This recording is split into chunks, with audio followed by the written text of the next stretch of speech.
નમસ્કાર. શું તમે ક્યારેય વિચાર્યું છે કે ભારત જેવા એક અત્યંત જટિલ, વિશાળ અને બહુરંગી રાષ્ટ્રને માત્ર 10 નાના વાક્યોમાં કેવી રીતે સમજાવી શકાય? આજના આ વિશ્લેષણમાં આપણે એક એવા જ આકર્ષક ગ્રાફિક પર નજર કરવાના છીએ જેણે આવું જ કંઈક કરવાનો અદ્ભુત પ્રયાસ કર્યો છે. તો ચાલો સીધા જ આ માહિતીમાં ડૂબકી લગાવીએ. હવે આ સ્લાઇડમાં જે સૌથી રસપ્રદ બાબત છે તે એ છે કે આ કોઈ સામાન્ય દસ્તાવેજ નથી. આ ખરેખર એક ટેક્સ્ટ ગ્રાફિકનો મોબાઈલ સ્ક્રીનશોટ છે.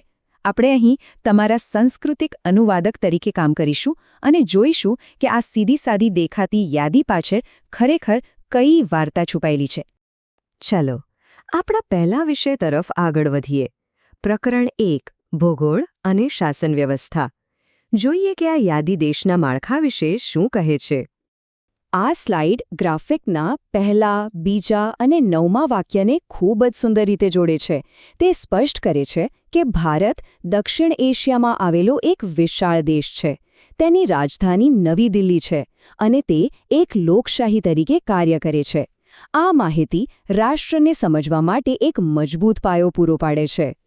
પણ અહીં 9મા વાક્યમાં એક બહુ મોટો મુદ્દો છુપાયેલો છે. જો વાત માત્ર શાસન વ્યવસ્થાની નથી, પણ તેના પ્રચંડ સ્કેલની છે.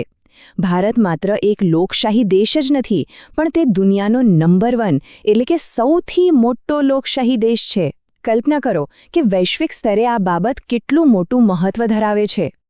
આગળ વધીએ. પ્રકરણ 2 ભારતના રાષ્ટ્રીય પ્રતીકો. અહીં ગ્રાફિક ભૌગોલિક તથ્યો પરથી હટીને રાષ્ટ્રની ઓળખ તરફ વળે છે. આ સ્લાઇડ 4થી 7મા વાક્યનું વિશ્લેષણ કરે છે. તે બતાવે છે કે રાષ્ટ્રીય પ્રાણી વાઘ છે અને રાષ્ટ્રીય પક્ષી મોર છે. સાથે જ દેશનો મુખ્ય આધાર કૃષિ છે.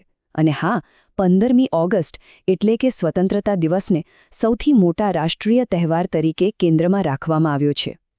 જો આપણે મૂળ ગ્રાફિકની ડિઝાઇન પર નજર કરીએ તો આ બધી માહિતી માત્ર શબ્દો પૂરતી સીમિત નથી. તમે જોઈ શકો છો કે ઉપર જમણી બાજુએ ભારતીય રાષ્ટ્રધ્વજ છે અને નીચે તાજમહેલ, કુતુબ મિનાર અને ઇન્ડિયા ગેટ જેવી ઐતિહાસિક ઇમારતો છે. આ દ્રશ્યો ખરેખર આખી માહિતીને એકદમ જીવંત અને યાદગાર બનાવે છે. હવે પછીનો વિષય છે પ્રકરણ 3 ઊંડા સાંસ્કૃતિક મૂળ. ચાલો જોઈએ કે આ યાદી ભારતના ઐતિહાસિક મૂળ અને વૈશ્વિક યોગદાન વિશે શું કહે છે. ત્રીજો વાક્ય સ્પષ્ટપણે દેશની આંતરિક વિવિધતાની ભવ્ય ઉજવણી કરે છે. અલગ અલગ ભાષાઓ, વિવિધ ધર્મો અને સંસ્કૃતિઓનો સમન્વય. આટલી બધી વિવિધતાઓ હોવા છતાં આ રાષ્ટ્ર કેવી રીતે એકસાથે જોડાયેલું છે તે સમજવું ખરેખર અદ્ભુત છે, ખરું ને? આપણે આ આંતરિક સમૃદ્ધિની સીધી સરખામણી 8મા વાક્ય સાથે કરી શકીએ છીએ, જે ભારતના વૈશ્વિક યોગદાન પર પ્રકાશ પાડે છે. જેમ કે યોગ, આયુર્વેદ અને અહિંસાનો વિચાર.